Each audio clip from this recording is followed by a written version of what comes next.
Assalamualaikum warahmatullahi wabarakatuh.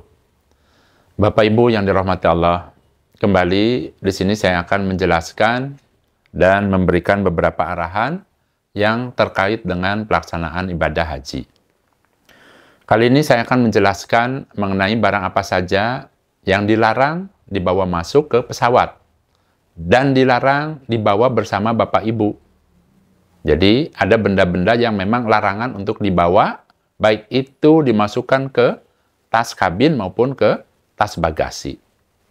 Ini perlu saya jelaskan, Bapak Ibu, karena tidak semua orang yang namanya naik pesawat itu, ya, mungkin ada Bapak Ibu yang baru pertama kali haji, pertama kali akan naik pesawat. Ya.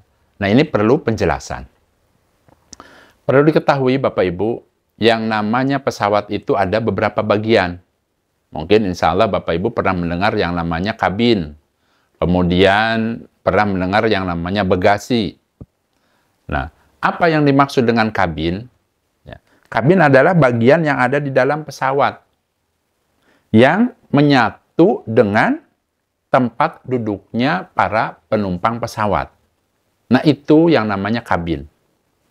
Nah, kabin ini Bapak Ibu saya contohkan pada saat Bapak Ibu naik, umpama naik kereta.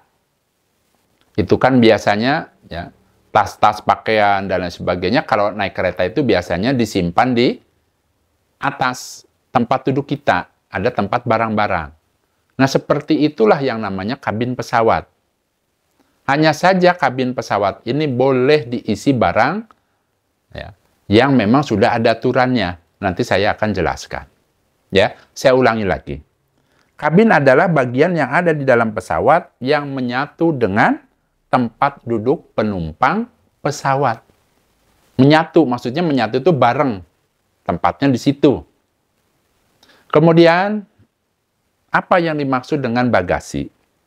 Bagasi adalah bagian pesawat yang difungsikan khusus untuk menyimpan barang bawaan para penumpang.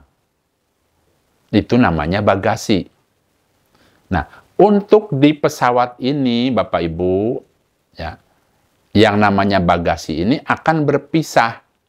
Maksudnya, kan Bapak Ibu bawa koper bagasi akan berpisah dengan Bapak Ibu. Yang akan selalu bareng itu adalah tas untuk di kabin atau koper kecil yang nanti dibawa pada saat Bapak Ibu naik pesawat. Nanti disimpannya di kabin. Itu ya. Nah, ini saya jelaskan tadi. Karena kan tadi supaya Bapak Ibu lebih paham.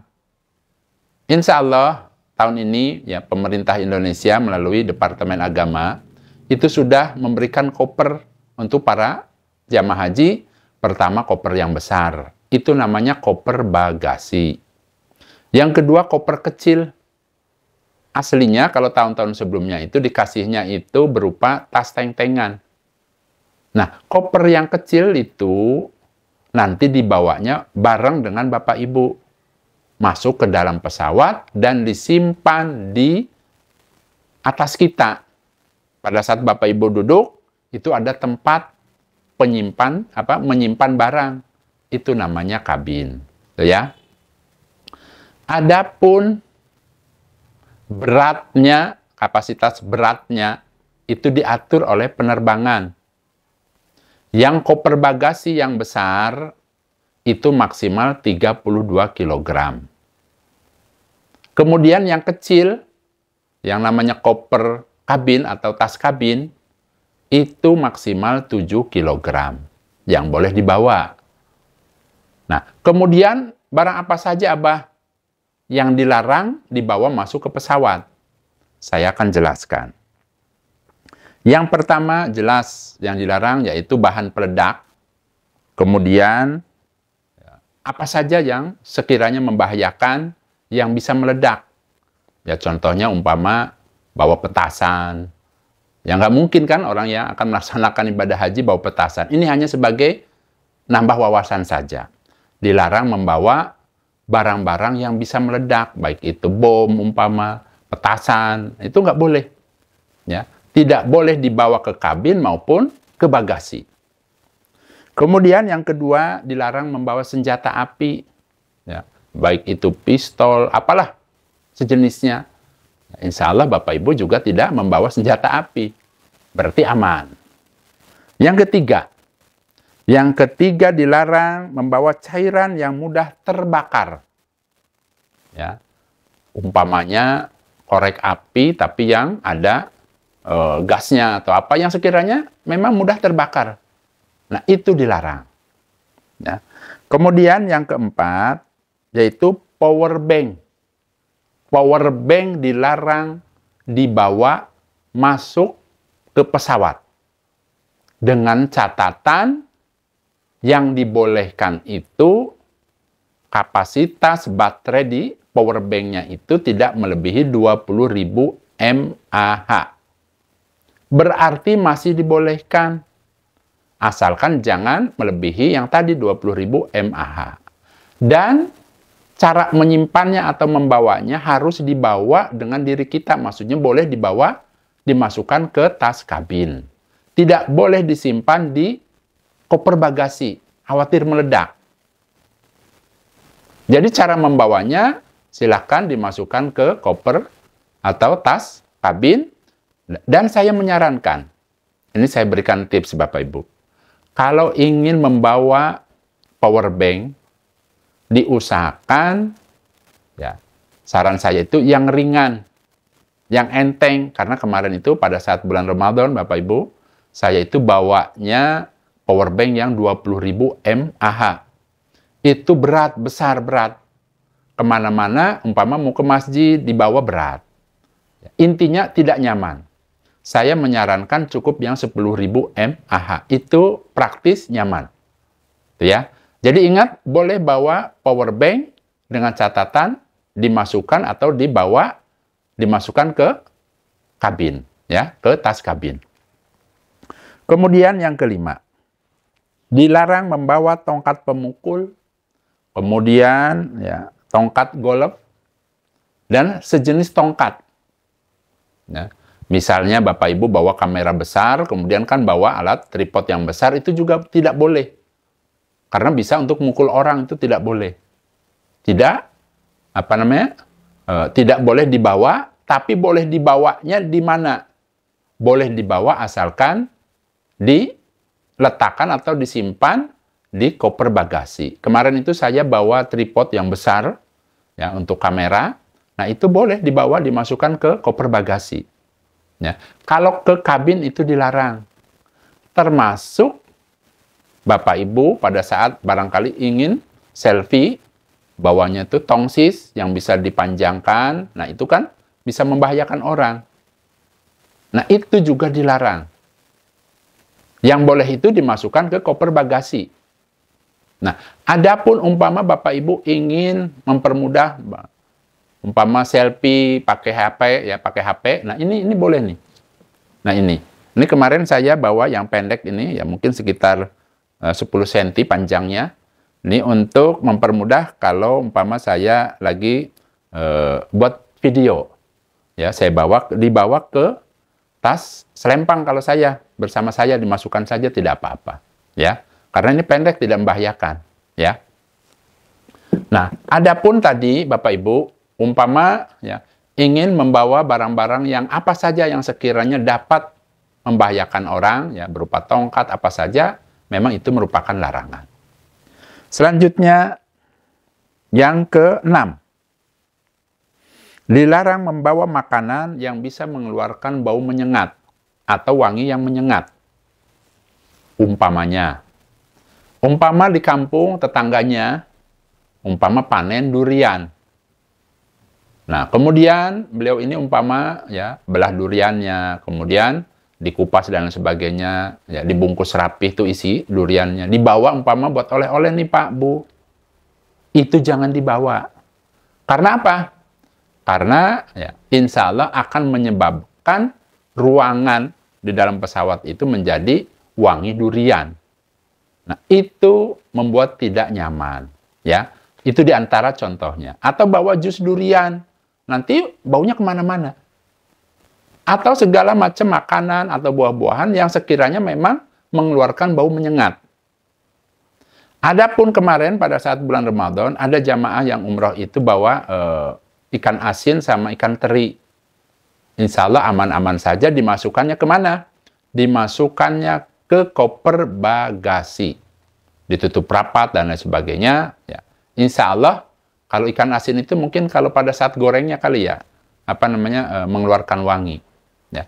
Jadi intinya, silahkan Bapak Ibu, umpama ingin membawa makanan dan sebagainya, kalau sekiranya tidak bau menyengat, boleh dibawa.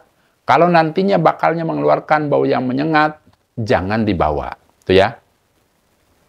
Kemudian yang ketujuh, dilarang membawa uang tunai, uang cash, melebihi 100 juta rupiah. Adapun umpamanya, namanya rezeki orang kan lain-lain. Umpamanya Bapak Ibu di kampungnya menjual sawah laku 400 juta umpamanya. Atau mendapatkan warisan dari orang tuanya. Mau bawa uang 200 juta, boleh tidak Pak? Boleh. Tapi ada aturannya. Silahkan Bapak Ibu lapor dulu ke Bank Indonesia. Ya, nanti di situ ya, akan ditanya untuk apa dan lain sebagainya. Kalau sekiranya dapat izin ya, barulah bisa dibawa. Ya. Karena terkadang ya, tidak semua orang Bapak Ibu ya, diam-diam itu terkadang ada yang bawa uang banyak. Kemarin itu Bapak Ibu yang umroh ke Turki itu ada yang bawa uang 25 juta, ada yang 50 juta. Masya Allah. Ternyata banyak yang bawa uang banyak. Nah, di sini saya mengingatkan, kalau sekiranya ingin memberikan oleh-oleh untuk keluarganya, umpama saya ingin borong emas, karena di Mekah itu kan terkenal emasnya bagus-bagus. Ya. Silahkan Bapak Ibu bawa uang secukupnya. Sisanya umpama punya uang 200 juta, silahkan tabung di bank. Kemudian buatlah yang namanya kartu ATM. Bilang sama petugas banknya, saya ingin gunakan nanti di Mekah. Minta kartu ATM-nya yang ada logo Visa atau Mastercard-nya. Ada tulisannya. Nah, nanti di sana tinggal ambil melalui ATM. Kalau tidak bisa, minta tolong ke temannya yang bisa. Karena insya Allah sekarang ini banyak kemudahan. Itu diantaranya tipsnya, agar Bapak Ibu tidak bawa-bawa uang dari sini banyak.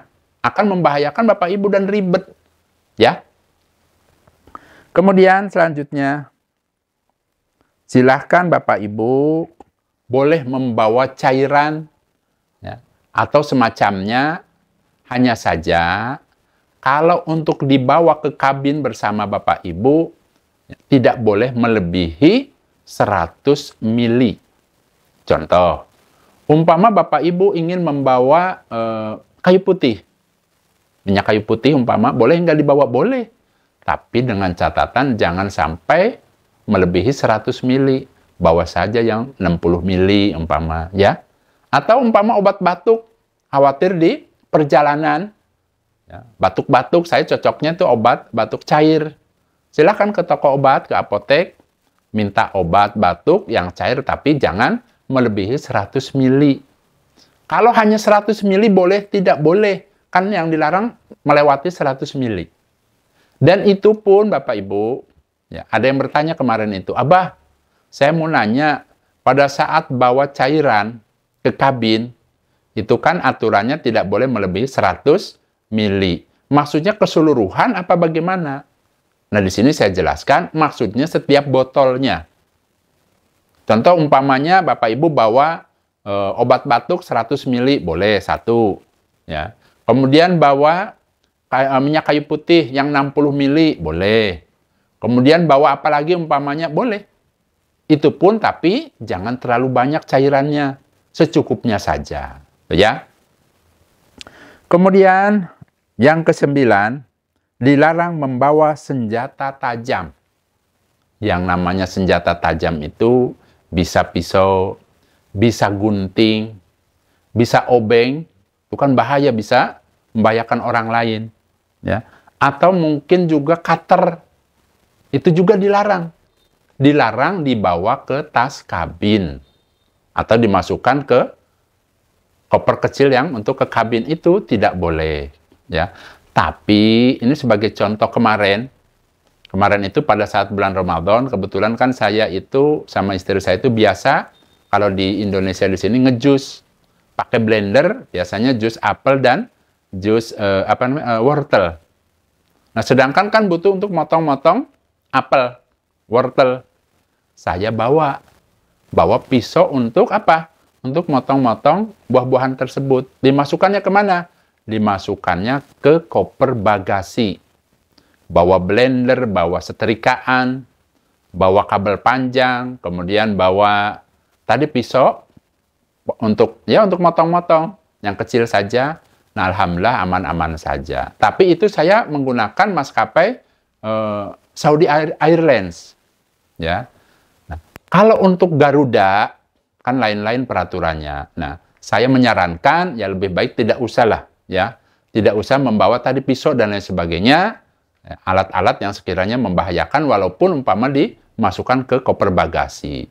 Adapun umpama Bapak Ibu ingin membawa gunting untuk tahallul, saya menyarankan boleh beli gunting yang bisa dilipat yang kecil saja. Kemudian masukkan dilipat-lipat dengan kain ihram. Masukkan ke koper bagasi. Ya, selama ini ya saya pribadi selama ini ya aman-aman saja, tidak ada masalah. Tuh ya.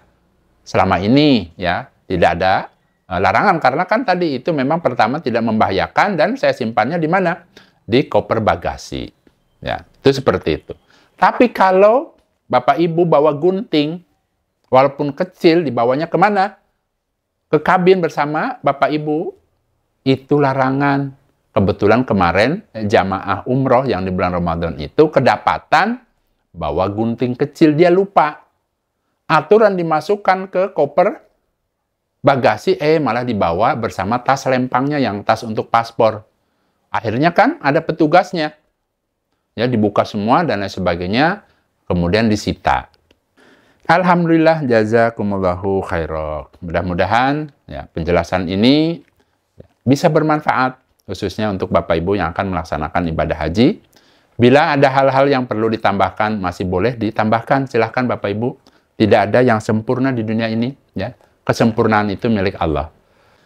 Bila video-video Abah Jojo ini ternyata bermanfaat untuk Bapak Ibu, monggo saya menyarankan, silahkan Bapak Ibu subscribe. Silahkan diklik, kan ada tulisan tuh di bawah video saya, itu ada tulisan subscribe. Silahkan ditekan sekali saja. Tujuannya apa?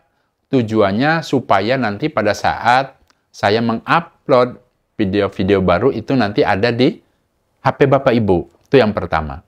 Kemudian setelah dihilangkan tulisan subscribe-nya, kan ada tulisan subscribe. Diklik kan akan hilang. Itu timbul gambar lonceng. Silahkan tekan sekali lagi. Klik loncengnya, diklik. Setelah itu sudah selesai. Berarti dua yang ditekan. Tulisan subscribe dan gambar lonceng.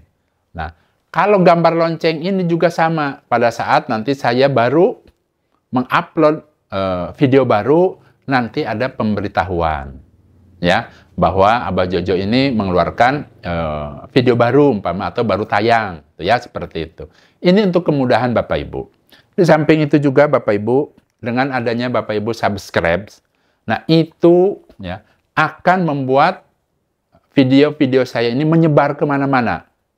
Karena apa? Karena saya berharap ya apa yang saya jelaskan, bagaimana caranya saya mengajar Bapak Ibu untuk bisa dan paham dalam melaksanakan haji maupun ibadah umrohnya. Nah ini supaya bisa bermanfaat untuk banyak orang.